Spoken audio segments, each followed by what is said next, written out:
गैर कौमें दावा करती है जी बाइबल बदल दी गई। आप देखें कि अभी हाल ही में से मुस्लिम के एक बहुत बड़े स्कॉलर जाकिर नाइक बेशर्मों की तरह, ये बड़ी अजीम हस्ती है मुस्लिम स्कॉलर, इसको दुनिया बहुत मानती है, लेकिन मैं सादा लफ्जों से बता रही हूँ कि ये शख्स बेशर्मी के साथ बड़े मजमा में कह रहा है कि बदल दी गई है शक्ल, बाइबल की तो शक्ल ही बिगड़ गई है। मैं पूछती हूँ इस इंसान से कि इसको खुदा के नाम की कोई गैरत नहीं, या ये इंसान क्या समझता है कि खुदा गयूर खुदा नहीं, कि उसके कलाम की शक्ल इंसान पकड़कर बिगाड़ डाले और वो खुदा इंसान से हिसाब ही नहीं लेगा। वो खुदा क्या अपने कलाम की हमायत में, अपने कलाम के हक में नहीं बोलेगा? ये तो जाकिर नाइक की हमाकत है कि वो कहता है बड़े मजमा में बेशर्मी के साथ कि जी बाइबल बदल दी गई है, जबूर, तौरात और इंजील अपनी असली शक्ल में,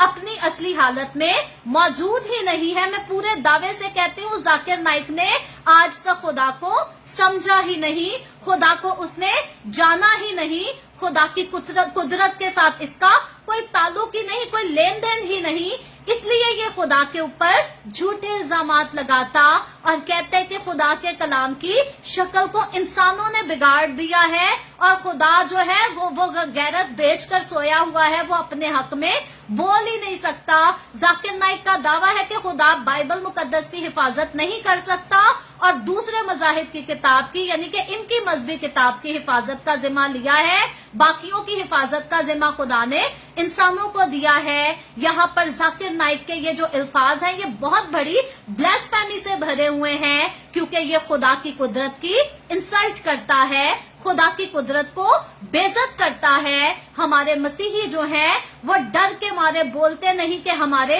घरों को जला दिया जाएगा, हमारे चर्चेस को जला दिया जाएगा, क्योंकि बतेरे पाकिस्तान में दहशतगर्द बैठे हैं जो इंतजार करते हैं कि कोई मसीह अपने हक में गवाही देने के लिए मुंह खोले तो हम इनके चर्चेस को जला दें, हम इनके घरों को जला दें, हम इनकी औरतों की इज्जतों को खराब करें, हम इनका जीना हराम कर दें। लेकिन यहाँ पर मैं बड़ी दिलेरी के साथ ये बात कहना चाहती हूँ कि जितनी ब्लास्फेमी खुदा के अगेंस्ट जाकिर नाइक जो है बड़े मजमा में करता है, कोई मसीही इतनी बड़ी ब्लास्फेमी करना कभी सोच भी नहीं सकता। इन लोगों की अकलों पर पर्दे पड़े हुए हैं, ये देखते हुए देख नहीं सकते, ये सुनते हुए सुन नहीं सकते, ये जानते हुए जान ही नहीं सकते कि खुदा की कुदरत चीज क्या है। ये कहते हैं कि खुदा ला तब्दील है, ये कहते हैं कि खुदा की कुदरत सब कुछ कर सकती है, लेकिन फिर ये खुदा की कुदरत पर इल्जाम भी लगाते हैं,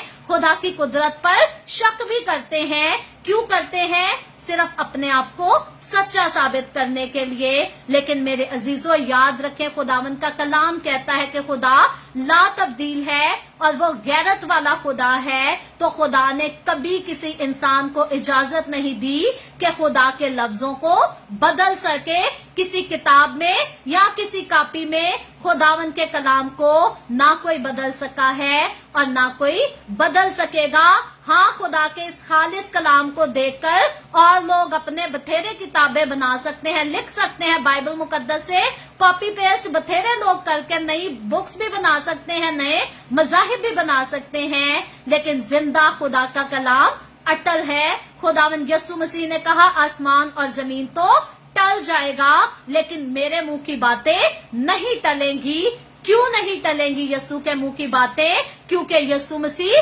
खुद खुदा है, वो दुनिया को बनाने वाला है और यीशु मसीह जानता है कि मैं जो कुछ फरमा देता हूँ उसको पूरा होने से कोई नहीं रोक सकता। ना कोई दुनिया की अजीम हस्ती यीशु के लफ्जों को पूरा होने से रोक सकती है, ना किसी मुल्क की हुकूमत यीशु के कलाम को, उसके लफ्जों को पूरा होने से रोक सकती है, और ना कोई शैतानी तासीर, ना कोई जादूगर खुदावन के कलाम को पूरा होने से कोई नहीं रोक सकता, ना इसको कोई बदल सकता है। हाँ, इसको कॉपी करके नए किताबचे बथेरे बनाए जा सकते हैं और बथेरों ने बनाए भी हैं, लेकिन बाइबल मुकद्दस ला तब्दील, जैसे खुदा ला तब्दील है, इसी तरह बाइबल मुकद्दस खुदा का जिंदा कलाम, ये भी ला तब्दील कलाम है, ना इसको कभी किसी ने बदला, ना कोई बदल सकता है। और मैं सिर्फ दावे के साथ नहीं, झूठे दावे मैं करती नहीं और ना झूठे दावे करने वालों को मैं पसंद करती हूँ।